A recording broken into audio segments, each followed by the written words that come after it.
You're listening to the Reversing Climate Change podcast by the team at Nori, the carbon removal marketplace.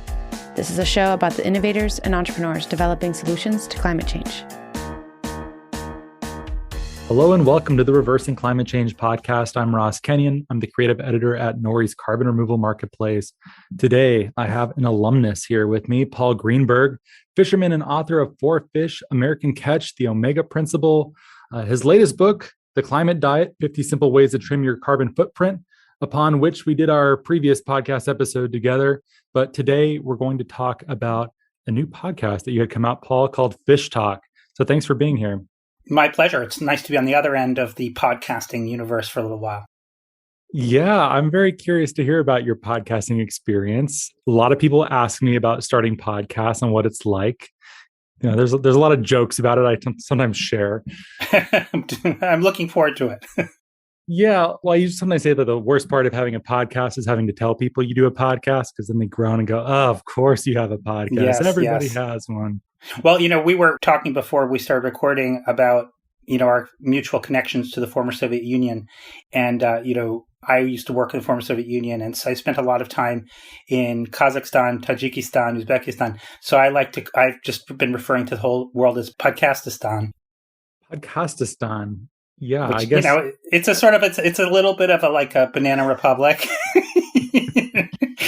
Where there are some people who have amassed huge fortunes, but the vast majority are peasants tilling the fields, growing cotton with their calloused hands.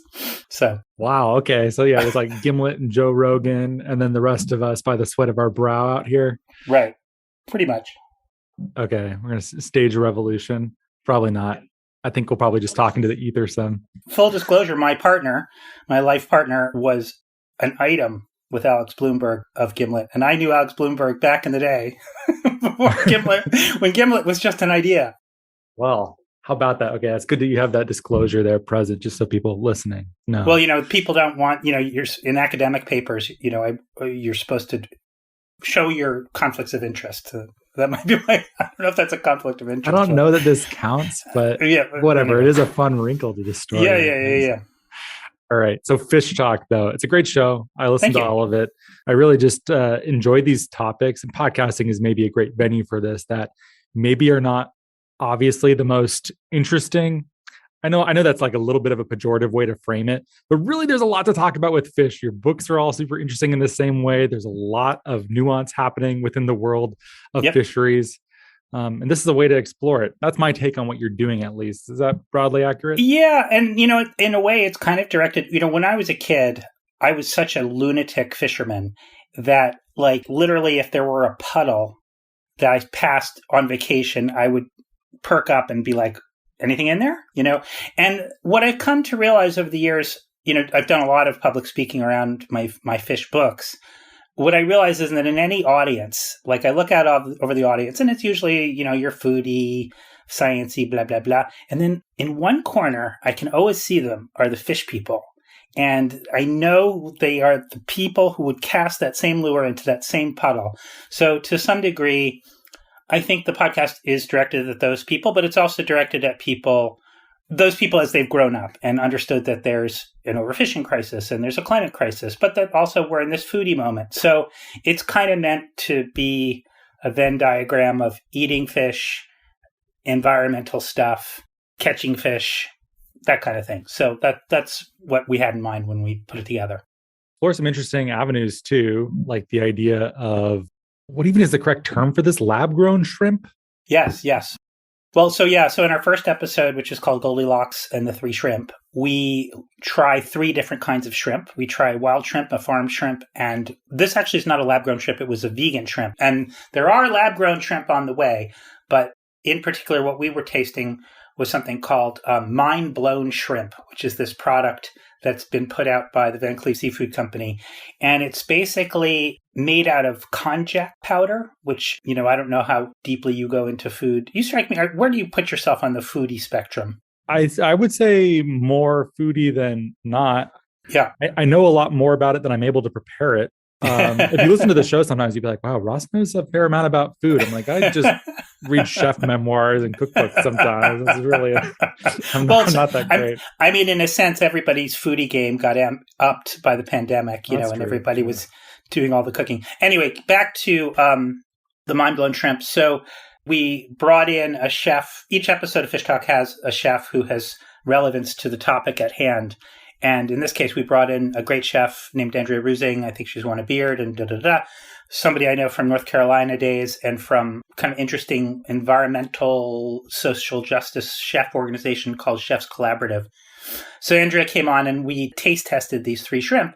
And I mean, you can listen to the podcast and see how it came out. I don't want to necessarily reveal the whole thing, but I think people who know me from my fish books know that they kind of go up until the emergence of plant-based seafood and now cell-based seafood that's coming just around the corner, and we can talk about that if you like. So in a way, having a podcast was an opportunity to go back to some of these emerging things in seafood. Like, I don't think I'm ever going to write another fish book. I've written 3 fish books. And like, I often say that I'm not famous. I am fish famous. And kind of would like to be famous for something else. Or at least I don't really need to be famous anymore, but I just would like to write about something else. At the same time, I maintain myself as a lunatic fisherman. I'm always like, some people check Facebook. I quit Facebook. I check fishing reports. And so I always am looking at what Vinny Calabro is catching in Jamaica Bay, what the Captain Al is getting off of Point Lookout. The podcast, in a way, lets me keep a foot in the water, so to speak, and kind of keep extending these stories into the future that I'd already reported on. I think so. And I can understand you wanting to break out of this fish space. I'm not sure the podcast was a step in the right direction for that, really, ultimately. Well, no, I mean, you know, when you write a book, or when you write several books, you spend a lot of time on the radio. And I've been with good interviewers and bad interviewers. I've been on Terry Gross a number of times. And, you know, it was this, I realized that there was this whole skill set that potentially I could develop as an interviewer that, given a little bit of opportunity, a little bit of funding, was there. So yes, I was ready to throw my body on the pyre of fish once again. But in the process, I think I, learned another skill. It also made me feel, I don't know if you feel this way. Prior to launching your podcast, like, what was your background as a journalist and as a investigator of topics? Probably the most relevant thing was I worked on documentaries of various types, mostly digital, nothing that made it theatrical, but quite a lot of filmmaking, I think, is the most connected. Well, I mean, what's interesting, right? So as a documentarian, and I think this is true as a print journalist as well, you realize that there are like hundreds of hours of conversations that you had that are really interesting, that are really, really go into something very deeply. And then, especially like when I write for the New York Times, like they just boil you down. And you get this 2-hour conversation becomes a sentence. And it ain't like a hologram where you can shine a light through a snippet of holographic film and get a whole picture. That's true. It doesn't really work that way with journalism. And a lot of times there's also, I find, I think it was Joan Didion who said that writers are always selling somebody out. And you do feel that way in the editing process because you cut away so much of what that person is about and just turn them basically into a vehicle for your own ideas. I feel like the podcast done correctly is much more of a level playing field, potentially. I mean, you still have your fingers on the controls of the editing, but you do allow for a longer thought process into all these things. Like, for example, like in the shrimp episode, there's this guy named Flavio Corsine, who I met in Vietnam, back in Nam, in the early 2000s, mid 2000s. And Flavio's this incredibly interesting guy. He's like very tall, speaks fluent Vietnamese, but he speaks it like an Italian, like with all this like crazy gesturing and stuff. And when I would, we're doing video, you and I, Ross, right now, but so you can see my reactions. But listeners imagining a Vietnamese person, like, they're generally, the height factor is a factor when you're talking to somebody who's 6'3", 6'4", and they would sort of bend down at him and he would be gesturing on top of them, telling them about what makes for sustainable aquaculture and what doesn't. Anyway, he was just a very layered, complex, interesting person who had like 1 million girlfriends in Vietnam. And, it was just very fascinating. And it was so nice to be able to return to Flavio, somebody I really liked, and being able to have a long, meaningful conversation. The other thing I think also is, as a journalist, I'm I don't know. I like to make friends. I have a lot of friends in my life, and it's a bit of a problem that, I don't ever think of the people I interview as sources. I always think of them as people I want to get to know. So I guess this was another opportunity to, express that part of my personality. All of that is very interesting and good to say. And Flavio is nothing but not a character. Flavio, too many double negatives there. Flavio is a character, is what I'm trying to say. Yeah. And it comes through very strongly in the show. Yeah, I agree with you too. I thought filmmaking was pretty challenging to tell a complex story in general. Like if you watch documentaries, most of them have a little bit of an axe to grind, a little bit. Yes. Most of them have a conclusion of writing your congressman about this or that at the end of it, or especially if it's about a food topic or something like that. There isn't a lot of room to let things sink in and think about it, really. I'm trying to think of films that don't do that. I think The Act of Killing is probably the last one I saw where I was just like, what even happened there? I just need to let that sink into my soul. But a lot of them have a strong activist bent. Or if you listen to this podcast, you probably like it because I don't feel like the show has a really strong activist bent. We talked to lots of people who believe lots of different things. Yeah. So maybe if you're a fan of the show, you self-selected into the crew of just curious people who are down for the intellectual ride. Yeah. I don't know. I mean, I do feel like there is a tendency of journalism to try and within the rubric of journalism, I include the sort of cookie cutter documentary or activist documentary, which is just, tie things up with a message. And it's also, to me, a very American thing. I lived and worked abroad quite a bit in my 20s and 30s. I lived in France, I lived in Russia, I lived in the former Yugoslavia. And, you look at a European movie, right? A high quality French movie does not really end like an American movie most of the time. Things are left very unresolved, very uncommitted. And to me, that's a much more truthful way of approaching life. I think it's one of the reasons, I actually think it's the dead end that Americans have gotten themselves into in this moment of climate crisis, actually, because there's actually not really a happy ending coming. There's a complicated, messed up thing, and we'll probably struggle through. It's a little bit like my son is taking AP European history right now, and we're in the middle of the 30 Years' War. And what a mess, and it doesn't really end up with any kind of great situation at the end of it. It's just a mess. And that's the mess that we're in. So again, going back to what makes a podcast good, I think is that you can leave things kind of open-ended and a little bit fun. Yeah, I suppose so. I mean, the podcast is nothing except for that. Oh God, another double negative like that. That's confusing. Yes, the show does leave lots of unanswered questions, and that's part of the fun because I don't feel like me or anyone else probably has all of those relevant answers to us. With regard to like American and European cinema, definitely the case. Have you seen Adaptation or seen it recently? Love Adaptation. It's like way, way up there. Oh yeah, it's one of my faves too. But I love that because the whole movie, he's trying to avoid turning the movie into some 3-act structure, horrible formulaic movie. And then he asks his brother for help and it turns into one. And then the movie like finally clicks and it works. And it isn't just about anxiety and unresolved little moments of tension. That's right. Well, if you'll recall, his brother sort of has a hand in it, but the person who really kind of starts moving him in the direction is a guy named Bob McKee, who, so Bob McKee's played by the guy from Succession. What's his name? Brian Cox. So in Adaptation, Bob McKee is played by Brian Cox, you'll recall.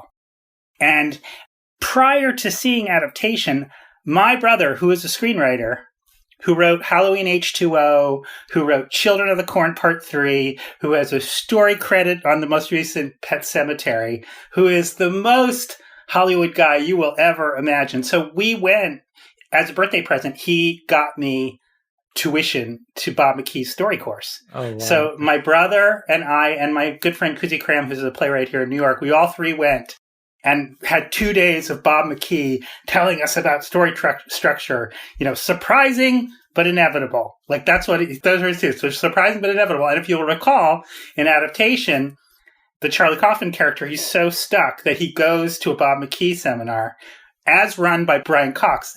As Bob McKee says, just whatever you do, don't use a deus ex machina. And then, of course, that's what he does to end the whole thing and bring it to a tidy, nice conclusion. But yeah, and it really busts my balls the way everybody is roped into this. And, to some degree, if we want to get super meta and go back to climate, this happy ending is part of capitalism's story that tells you that it's all going to work out, And you think about, like, where do films come from? Well, they come from capitalism. This is going back to before I was a fish guy, before I was a Russia guy. I went to Brown University, and there I studied semiotics. Oh, God, really? Yeah, I mean, actually, I was a Russian major, but I would have been a semiotics minor had Brown had semiotics minors. But in any case, I was really into semiotics, and then when I started becoming journalist, I went back to Brown for the Boston Globe Ideas section and interviewed all my old semiotics professors to understand, like, what was semiotics all about.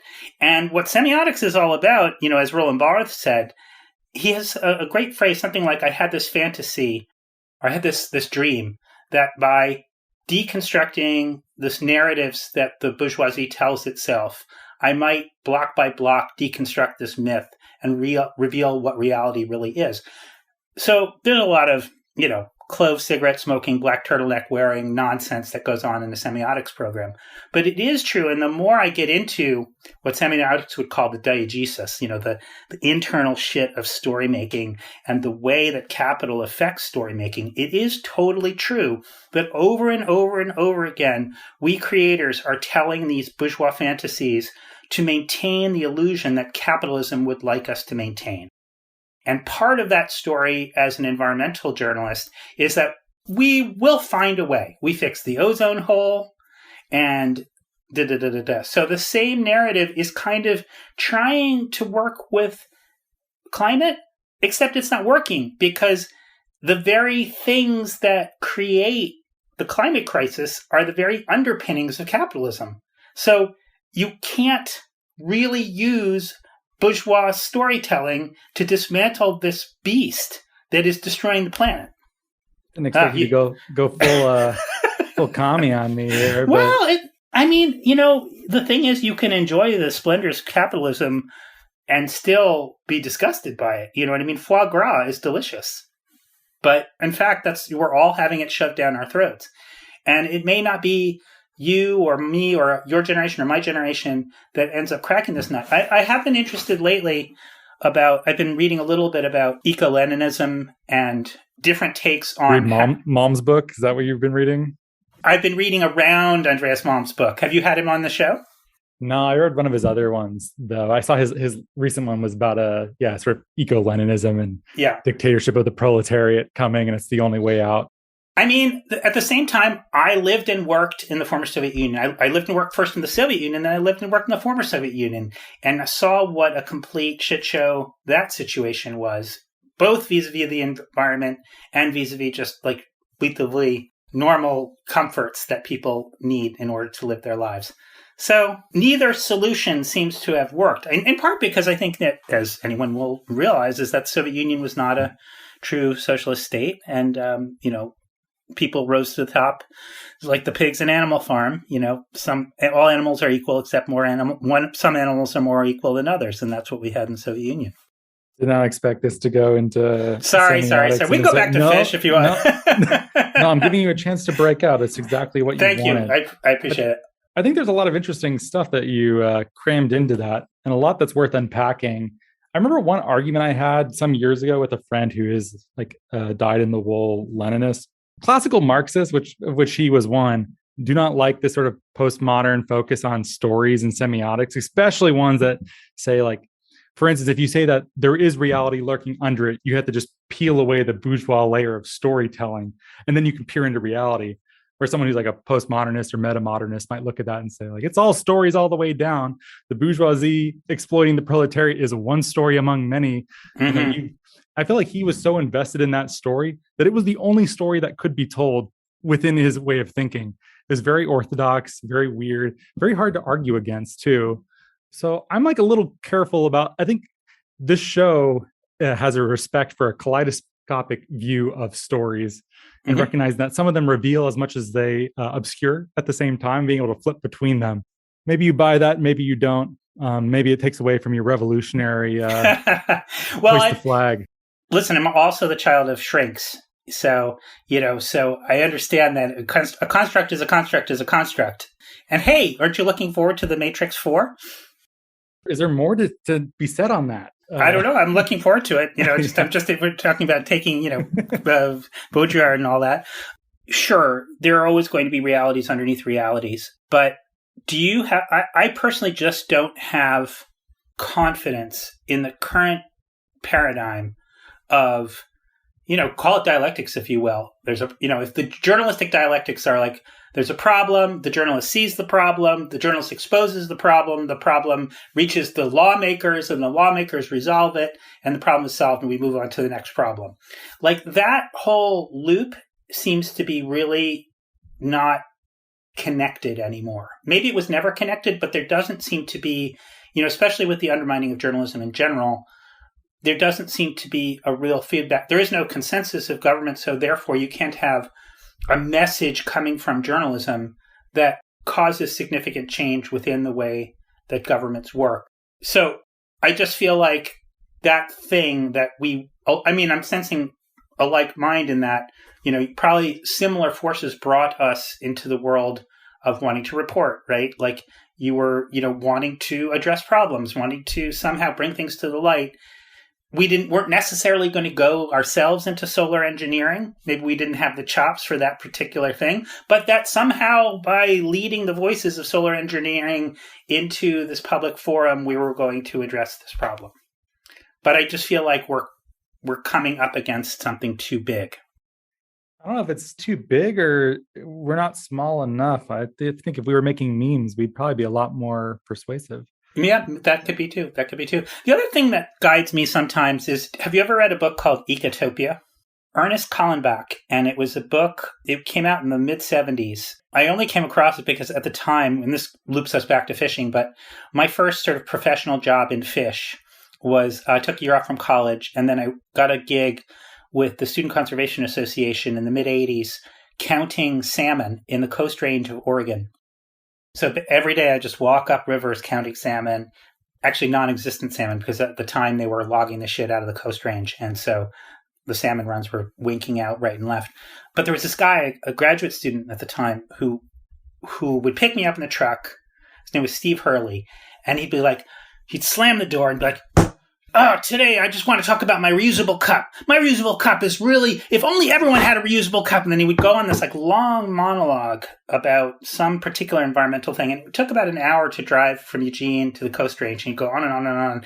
And then, at the end of it, he'd, slap a piece of literature on my lap and say, "Read this." But the one thing that I really did read was this book called Ecotopia. So Ecotopia was a bestseller in the middle 70s. It was written by Ernest Kallenbach. And the concept is that Washington State, Oregon, and Northern California secede from the United States in some future, not too far into the future. And it's a kind of Gulliver's Travels. And our hero, I can't remember what his name is, he works for the New York Times Post News, like some conglomerate back in New York.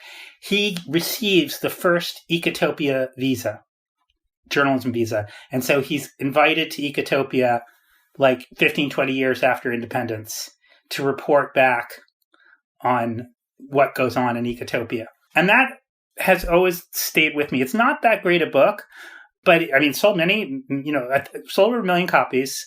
Of course, he has sex with an Ecotopian in a hollowed out redwood tree, which is awesome. And he, does all these things. He explores Ecotopian medicine, and he explores Ecotopian war games, which are these ways of releasing tension and so forth. But Ecotopia has never left me, even though, again, it's a cheeseball book. I've written about it a little bit for the New York Times. But I can't help coming back to that idea that we need a reboot and a restart. Like, I don't see an evolution of where we are to where we need to get as a society. You don't think there's a nicer, squishier version of capitalism coming? It's going to pull it off? I don't see it. There could be in other countries, maybe, where there's more of it. It could happen in Denmark, maybe. But to me, I do think there's just some credence to the fact that I think there was a book came out actually around the same time as Ecotopia came out, a few years after. It was called, I think, The 7 Nations of North America. And it was sort of describing the United States as basically being 5 or 6 different countries. And I think that's kind of what we're dealing with. when you need to come to, I mean, look at COVID, right? Like what's more of a mortal threat, and that we couldn't come up with a consensus when there actually was visible harm right in front of us. It seems doubtful. Yeah, well, I sort of buy the fact that maybe the country is just too big in general to be governed effectively. It's too big, too diverse, and that makes it really hard to make good decisions at times when we really need to. We have so little influence over. I used to have really strong opinions about so many things. And as I've gotten older, I've relaxed that standard I held myself to once upon a time. Because also one of the reasons why that Leninist friend of mine drove me a little bit crazy was because he was a mirror image of a younger libertarian version of myself that had my own formulas for running everything through and coming to a hard line conclusion about. Yeah. But, I don't want to stray too far from my Fish Talk podcast. To argue the other side of it, this country actually really did fix our fisheries. We were headed towards a total overfished Mediterranean type situation, Mediterranean being one of the most overfished bodies of water in the world, with multiple nations surrounding it, and the same sort of thing where you have multiple jurisdictions and all these different states in the United States that are sovereign over their waters out to about 10 miles out to sea. And you would think that we would have just driven our fisheries into the ground, but actually, first with the Magnuson-Stevens Act in the middle 70s, that kind of set us on the course to at least trying to figure out what stable fisheries would be. And then with the amendment in 1996 of the Sustainable Fisheries Act, we basically made overfishing illegal in this country and have more or less executed that plan. Now, I was talking with Carl Safina, who's actually a guest on the show. I think he's on the striped bass episode that we do on Fish Talk. He was saying, we were talking at one point, and he said, when you think about it, fisheries are kind of quaint as a problem compared to something like climate change, because you just got to not fish so much, And so far, we haven't built cities in the sea. We haven't, ripped up the actual infrastructure that makes the ocean work. So just simply figuring out what are the right formula for allowing people to fish, while at the same time allowing fish populations to maintain a certain base capital, as fishery scientists like to think of fish populations as the sort of the money in your bank account, and that in an ideal scenario, you're really just catching the interest off of that bank account. So anyway, all that's by way of saying, through a number of different tweaks that we did to American fisheries, we more or less have gotten there. The problem is that 80 to 90% of our seafood is imported, and that is the escape valve from which we escape our own regulation and then import all sorts of illegal stuff and poorly farmed stuff and things like that. And people say that's a pretty common strategy for many industries these days, right? Yep, for sure. But very, very rarely do they, well, no, I was about to say very rarely do they end up in a net environmental benefit, but I guess you could say that they do. I mean, when you think about the degree to which we've outsourced our industry to countries that are now bearing the brunt of the pollution that those industries carry, the garment industry, all those kinds of things. So yes. And and now we're into this, to circle back to this whole kind of capitalist conversation we were having and this Marxist conversation. Now we're in this position where a country like China, which was bearing the brunt of the pollution that the goods of the world required for their production. Now we're getting to the point where what does happen when China gets to a point where they decide that they want a clean environment and they're no longer willing to allow polluting industries to be based in China. What does the United States do at that point? Do we just move to another kind of range of sort of poorer countries that are going to be the receptacles for our bad behavior? Or will the loop finally be closed and we'll actually, as a globe, have to kind of come up with global standards for protecting the planet? I don't know. It seems more likely that it'll just probably move somewhere else. I think that's happened a number of times. But But what is interesting is that, like, if you go back to fisheries, China actually is starting to be pretty seriously concerned about its local fisheries and is starting to actually listen to some of the NGOs who've been talking about trying to kind of come up with sustainable fisheries policies in their near shore, just because they realize that they can't, their population requires fish and they have a huge coastline and it's largely overfished at this point. So trying to kind of get that to some kind of balance will be interesting to see what happens in the next 10 years in terms of fisheries, which is why, again, I'm prepared to keep reporting on these stories because I think they are ever evolving. Sure, there's going to be more to talk about with fisheries, but I also know you don't only want to be doing that, as we've referred to a few times.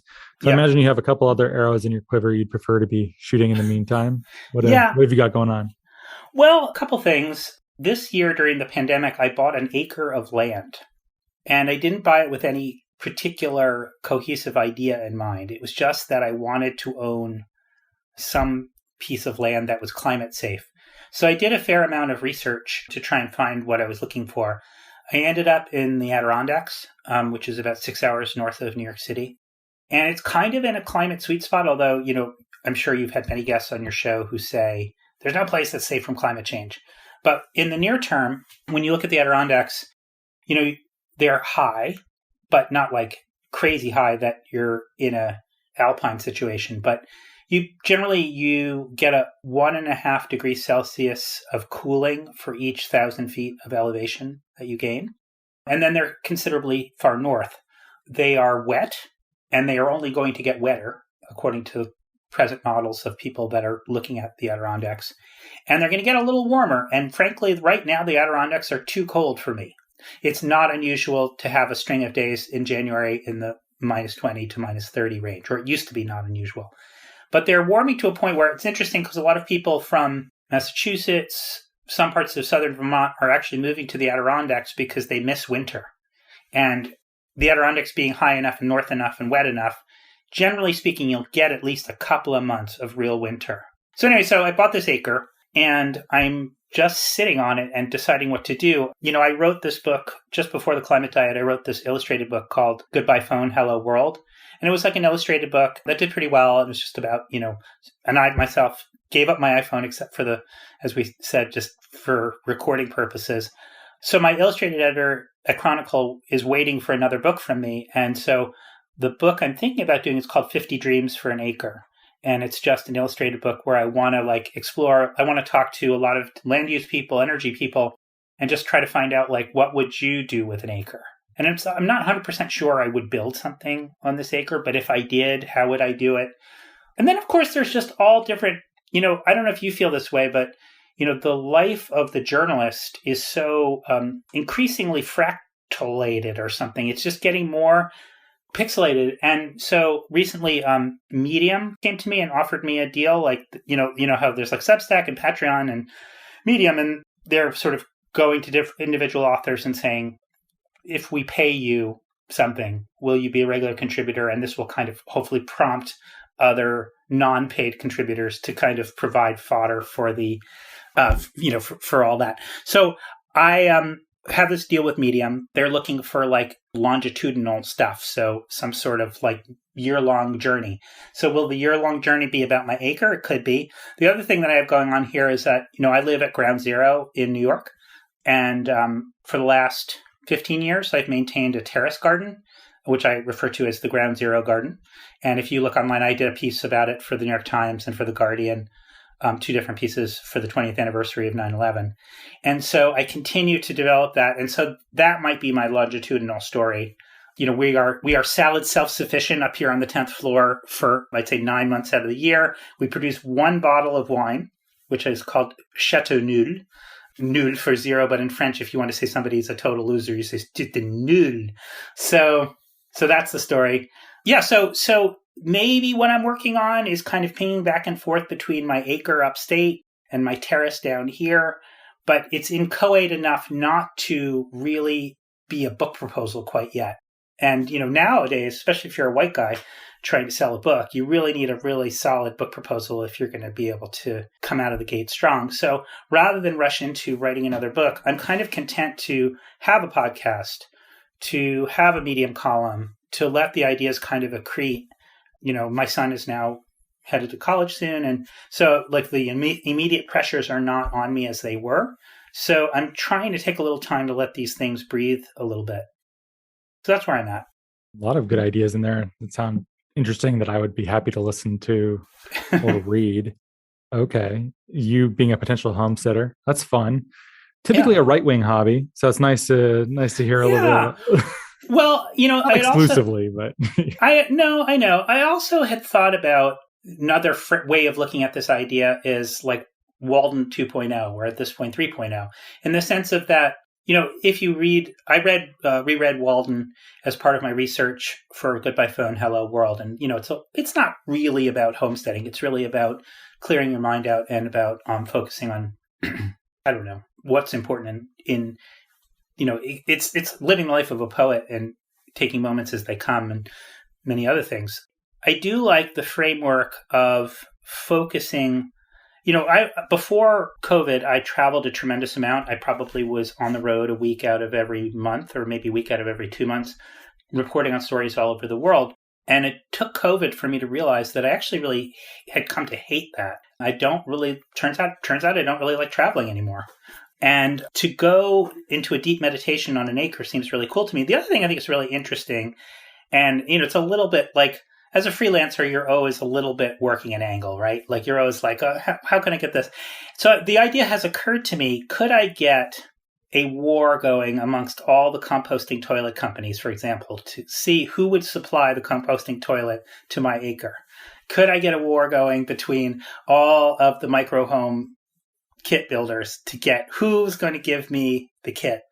And it's a little like stone soupy too. Like, the house has stone soup. I got the stone. All I need are walls, roofs, windows, electricity. That's a great idea. It's a solid gold idea. Great opportunity for your brand. Yeah. So, and also I don't know, and this is, before we started recording, I asked you if we could go a little meta on this. It's like, it's a little hard to figure out in this whole model, where is the income coming from? You know what I mean? Like nobody, especially the Gen Zs of the world, the millennials of the world, are supposedly averse to self-promotion, right? So you're not supposed to self-promote. You're not trying to sell anything. So, and if you're not selling anything, you're not quite earning anything. So everything seems to be on the level of barter. So I guess that's the question, the existential question I'm proposing is like, could we barter? Can we talk? Can we talk green home kit company? Can we talk composting toilet company? I'm ready to talk, You think they're that hip to Gen Z? You probably have some older guys used to like, oh yeah, we pay, this is the amount that we pay for this amount of brand value that is being generated. I guess it is barter. I mean, what's the difference really? But yeah, it's very indirect and rather abstract for how much value is being created for Nori as a whole. Yeah. Yeah. I mean, that's sort of what happened with, with Fish Talk. We were sponsored by Sitka Salmon Shares. And, it was a sort of interesting genesis story in the sense that Nick Mink, my co-host, I first met him because he was a professor in Southern Illinois at a place called Knox College. And Four Fish had come out, and I was sort of on the lecture circuit, and he had me come. And I lectured. And then after I lectured, he put me in a car with 3 undergrads to drive me back to the airport far, far away in Chicago. And then in front of us, a truck in front of us dumped a load of 2x4s onto the highway, and it blew out all 4 tires. We ended up at the side of the road and talking with Nick on the phone a lot, trying to solve and get me to the airport eventually. Eventually, I missed my flight, blah, blah, blah. Anyway, so that was my introduction to my co-host. And then, but in the course of my lecture, somebody had asked, well, what is the future? How can we solve this fish problem? I was like, well, we really need to think about local distribution of seafood, So something I said, I don't know, Nick will probably say otherwise, but something I said might have seeded something to Nick. And lo and behold, Nick started Sitka Salmon Shares from Southern Illinois, and it became a really successful home delivery company. And then I ran into Nick again when I did a Frontline doc with actually Frontline's creator, David Fanning, who turns out to be a crazy, crazy fisherman. Ended up going all over the world for this doc. And we were in Sitka, Alaska, like having a salmon cookout and trying to shoot a scene. And who should show up but Nick Mink walks out of the forest. He's like, hey, man. I was like, hey, I haven't seen you since Southern Illinois. And then, whatever, I did my documentary. And meanwhile, Sitka Salmon Shares grew and grew and grew and grew. And during the pandemic, they had a huge year, as anyone who did home delivery of food did. And they had an excess, and they said, hey, Nick said, you want to do a show together? And that's pretty much how the Fish Talk podcast was born. And so that was pretty interesting. But as you say, like, we weren't in any way obligated to like burnish the brand of Sitka. But I think you're right. I think the consumers want to know that this company that is selling you fish is actually concerned about the future of the ocean. I think if you were more salesy, it'd probably be counterproductive. I'm a pretty passionate gardener, and there's a great permaculture nursery out of Portland called One Green World. And I think I found them just by doing research on companion plants and nitrogen fixers. And Cool. they just had some great articles about it. It's like, oh, I should like read more. But at no point were they trying to sell to me too much. And in fact, if Yeah. they would, I would start not trusting it as much. In fact, they even talk about some plants which they do not carry, if memory serves. Oh, that's really good. That's the funny thing. I mean, so I'm like, I think we have a little bit of space between our generations, you and I. And like, I grew up watching really shitty television that was just rife with shitty ads. And that's one of the things we play a little bit with on Fish Talk. Like on the tuna episode of Fish Talk, like I take a snippet from Charlie the Tuna, the Starkist thing. Now, this Charlie Tuna actually still exists. He's actually considered one of the most recognizable advertising characters in history. But here's the scenario of Charlie Tuna is the tuna. I think he's Jewish, actually. Like, he's like a Jewish tuna because he's like very kind of schlubby, and he feels kind of excluded from the club. You know what I mean? Like, there's something. So Charlie, all he wants to do, he wants to be caught and killed and eaten by the starkest. He's very, very Jewish. Yeah, by the starkest consumers. Like, oh, just kill me, please. I'll do anything. And he keeps saying, I have really good taste. And he makes modern sculptures. He like does classical music, all to show that he has good taste. And then, of course, his little fish companion says, but Charlie, stockists don't want tunas with good taste. Stockists want tuna that tastes good. And then this note comes down on the fish hook. Sorry, Charlie, we're not going to kill you and eat you and put you on a sandwich in the club. It's sick. It's a sick ad. But in any way, bending back to what we were talking about, that's what I grew up in, relentlessly selling all the time, and because it was pre-cable, there were only 3 shitty channels of television on all the fucking time. Your parents didn't care about you. You were in your room doing your homework in front of the television with relentless advertising and embedded yourself. And I'm like, shit, man, my brain is infected with this stuff. So like then fucking millennials and Gen Z people come along like, hey man, don't sell to us. Just like tell us about like what's good. And like, then we'll come along. And I'm like, okay, but my brain is infected with capitalism. Help me. So, this kind of brings it full circle to some degree. Like, this is why I'm so angry at capitalism, because they infected my brain. I watched too many episodes of Little House on the Prairie interspersed with Alpo dog food ads and Starkist tuna ads and Beefsteak Charlie ads selling unlimited shrimp and salad bars. I mean, it's enough. So I feel like maybe what I should do with the time remaining to me on Earth is spend a lot of time trying to deprogram myself and hopefully deprogramming my listeners, readers, etc. Because so my partner, Esther Drill, she started a really successful early Web 1.0 company called Gurl.com, Gurl. And the concept of that was that when she was a teenager, there was only shitty body image stuff for girls available, like 17 magazine, And so they created this this company called Gurl.com that was like all body image positive. They wrote a bestseller called Deal With It. And it was really cool. It was really groundbreaking. Then they got bought by a packager called Deal Is, and they sold to something else, blah, blah, blah, blah. And who should buy it eventually? 17 magazine. So like capitalism is endlessly creative in co-opting and sucking you in. So, it's a little bit like host and virus. We creators, I think, are the host. Capitalism is the virus. We're trying to outpace it. And every time we take a step forward, it takes one more step to try to infect us. So my plan for the next 30 years, I'm lowering my overhead and raising my aggression and trying to be more good, less co-opted.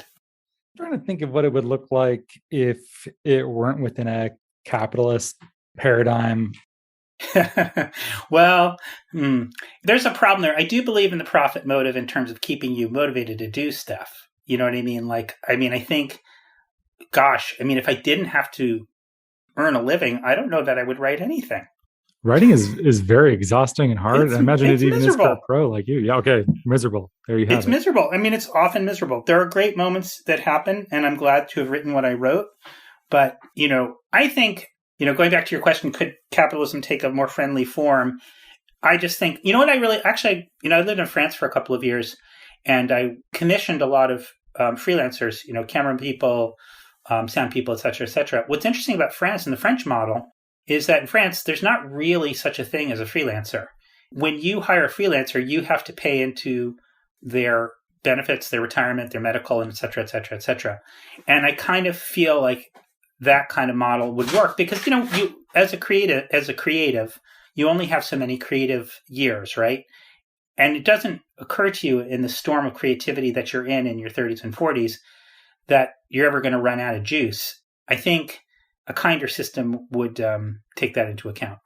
Yeah, I suppose so. And I do think that one of the more pernicious elements of our current economic system is, much as I don't love political memes, one that I thought was pretty interesting was, I think it was just some tweet someone had about how capitalism trains us to monetize all of our hobbies. It's like, you can't just knit now. Now you have to start an Etsy store, be a knitting influencer. Right. You can't just enjoy knitting. You have to also turn it into like an entire brand.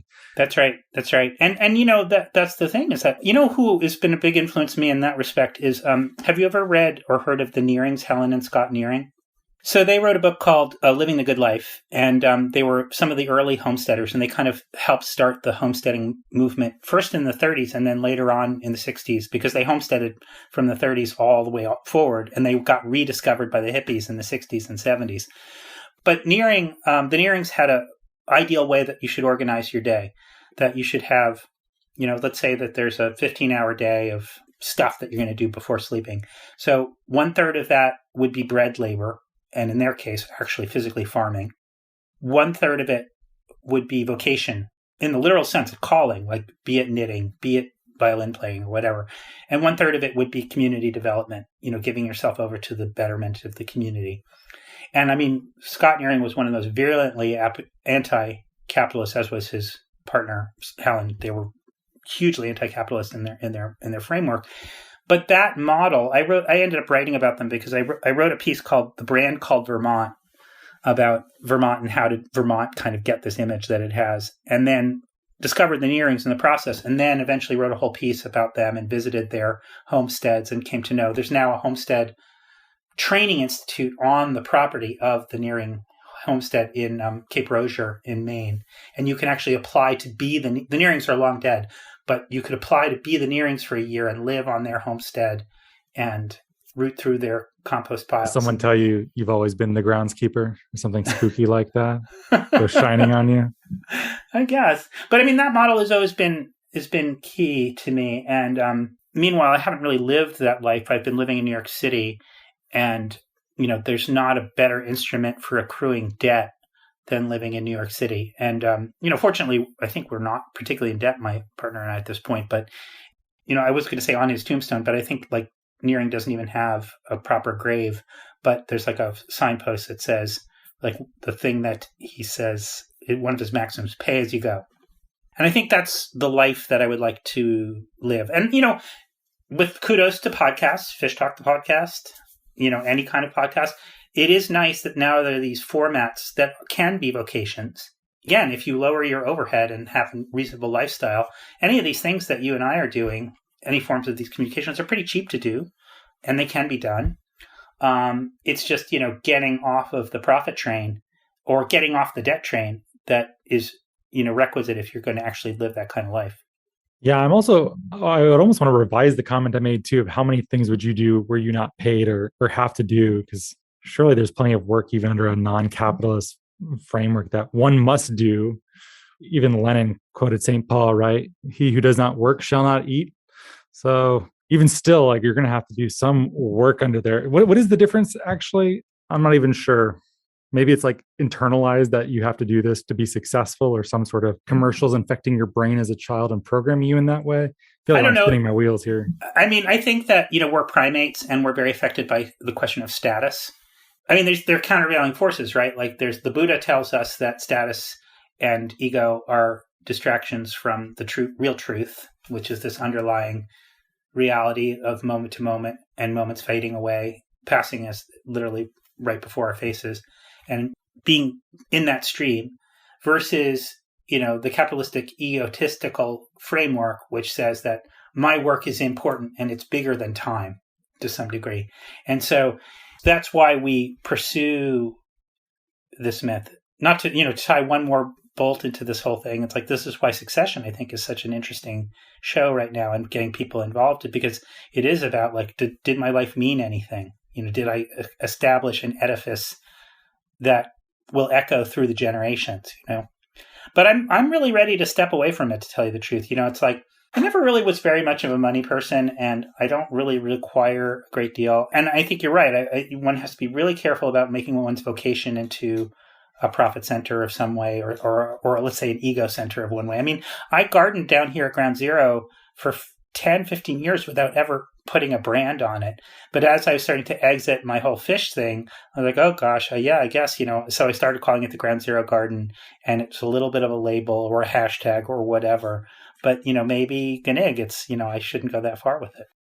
I want to talk about Succession real quick, though. Okay, sure, yeah. I haven't gotten that far with it, so, careful. Okay, no spoilers here. One, I think Succession, I love Peep Show, too. Jesse Armstrong, one of the co-creators. Peep Show is probably my favorite show of all time. And this show has so many great Peep Show Easter eggs in it, and I just love it. Beautiful show. Probably the most successful piece of anti-capitalistic propaganda I've seen in television. Watching it, I'm not inherently anti-billionaire like some people are. Watching that show makes me feel it, though, where I'm like, wow, like no one should be this rich. These people are terrible. But also those people should be in therapy and probably not be that interested in running Waystar Royco. It doesn't make you happy. There's nothing there. Stop corrupting Greg. Greg is a good boy and you're ruining him. Yeah. No, it's true. It's true. And, I grew up in Greenwich, Connecticut, which is pretty sure the Roys would have had a house in Greenwich. Are you born and raised West Coast? Yeah, in Arizona, but West Coast, definitely. So like Greenwich is like, I went to private school in Greenwich, but I always say, I live in Greenwich, but we rented, we didn't own. Like my mom always rented cottages on giant estates, crumbling estates. And so we would live in the liveryman's cottage, which was a proper house, Yeah, sure. So anyway, I grew up amongst these having people. It's funny, every once in a while, I will return to Greenwich to give a talk or whatever. And I'm just always struck by how empty they are, by like how hollowed out by money they are. And that this assumption that just because you're rich is that you're smart. That's a really weird thing. And and it doesn't really have tenure in other countries necessarily, but here it really holds true. It's like this, like, I've outsmarted everybody and that's why I'm rich. Whereas I feel like the English gentry are very comfortable being stupid and wealthy. Like I was just, I don't know if you saw on Netflix, there's a series about Monty Python. And there was they interview a lot of comics and like, what was their, and all the English comics, they asked, what was your favorite Monty Python skit? And all of them, upper class twit of the year. Yeah, classic. That's so perfect. One of my favorites is always there's like the all-time summarized Proust contest where you have to be like, oh, it's about the nature of time and of memory and things passing. And the buzzer would be, sorry. Yes. Monty Python is like the mix of the very erudite and the very stupid at the same time, the sweet spot. So I'm watching this Monty Python documentary, and I was just really struck by the fact I always thought that The Holy Grail was considered the Holy Grail, like their best movie ever, and I always found it to be the best movie ever. But Life of Brian actually rates far above it. Like it's considered like number 2 by a lot of people, and some people number 1. I prefer Life of Brian as well. I love Life of Brian. Yeah, I think I need to rewatch it. I think I saw it, like, unlike you, I was seeing these things as they came out. And so, I saw Holy Grail when it came out. And then I saw Life of Brian when it came out. I just wasn't old enough to appreciate Life of Brian. But now it's funny. My son, he's been studying, as I mentioned, he's doing AP European history. And so we're reading a lot about the Reformation and the split between Luther and the church and then Luther and Calvin, And now when I've been watching, they have various clips of Life of Brian in the show, in the documentary. And like that moment when there's the followers of the gourd that Brian drinks from, and then there's the followers of the shoe. No, the shoe is the truest. No, the gourd is the truest. So I have to say, I think I'm going to go back and watch it. I'm going to just reflexively say that I think it's probably the better movie. Yeah, you should absolutely rewatch it. And the sacred gourd and the shoe. My favorite was always the Sermon on the Mount, where they're in the back and they can't hear very well. So I think he said, "Blessed are the cheesemakers." Are the cheesemakers? And then the cheesemaker says, the guy who's listening says, "No, he's speaking metaphorically. He means all of the small industries." Yeah. But in the documentary, there's actually a really funny thing where they cut to, of course, it was a huge controversy at the time, or controversy, as they say. And so Michael Palin and John Cleese had to go on air with like a bishop and some other religious leader. And the religious leaders are just total twits, and they're having to like deal with them. And later on, John Cleese is like, the bishop is like criticizing for all, these transgressions. And meanwhile, the bishop turned out to be gay. And like it was all this complicated thing, and he's like, what are you talking about? I'll have to go and watch this then. That sounds right up my alley. It's on Netflix now. I think it's like an 8 or 9 parts. It's for true Pythonophiles, which I sense I'm speaking with one right now. Oh yeah, I mean, I grew up with. I mean, the first thing I think I really loved was definitely Holy Grail. I think kids like that one more. You have to know more about the Bible to think Life of Brian is really funny. You have to understand that, sort of like 30s and before, Palestine, revolutionary activity, messianic. Someone could easily be mistaken for one. Yeah. A lot of that going around. No, it was really good. They showed that scene from Life of Brian that's also really funny, where it's like, there's this sort of terrorist Judea cell, against their own side. What have the Romans ever brought us? And then there's a pause like, aqueduct? Oh, yeah, no, that's quite good. But what else have they brought? Sanitation? Oh, yeah, the place stunk like shit before the Romans. It's like, Dude, this is so tangential, but I have to tell this story. When I was in college, I think I was a freshman, Terry Jones, who directed like all the Python movies. And he's one of them too. In fact, the voice that you're doing sounds like him doing a lady's voice. I'm pretty sure.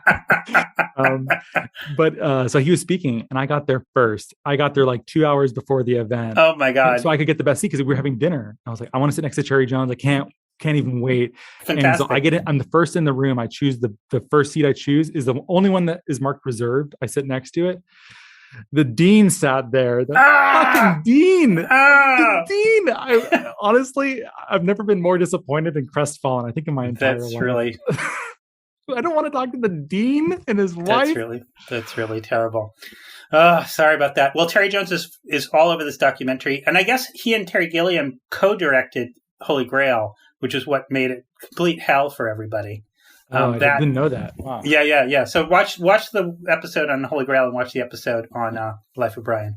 I've pitched Michael Palin on this show before, I think, too. But I realized that was a long shot. But he had some book that was halfway related where I'm like, yes, I would love to meet Michael Palin.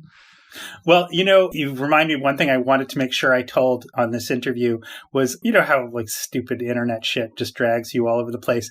And for whatever reason, it was the fact that William Shatner went into space.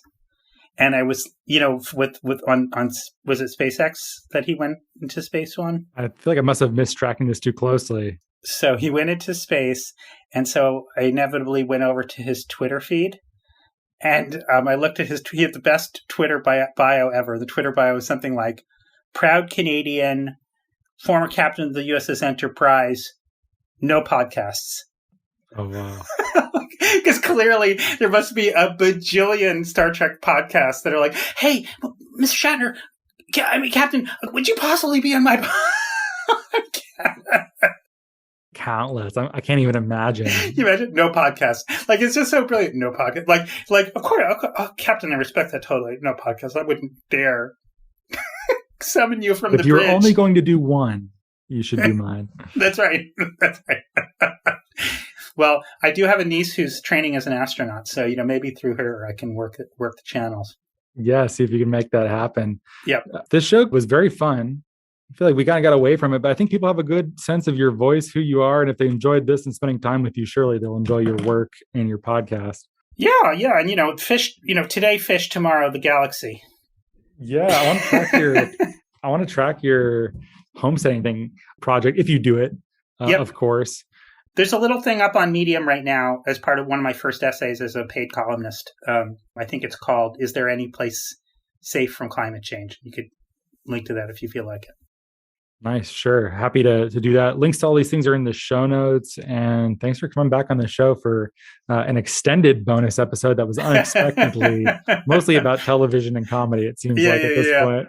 Yeah. Well, it's always a pleasure to talk to you, Ross. And, I recognized the wide-ranging mind the first time we spoke, and I'm glad we were able to flesh it out even more. Yeah, me too. Thank you, Paul. And if you like the show, please give us a great rating and review on iTunes. I started doing that too recently. So if you're on Spotify, give us a great rating. That would help a lot. And thanks so much for listening.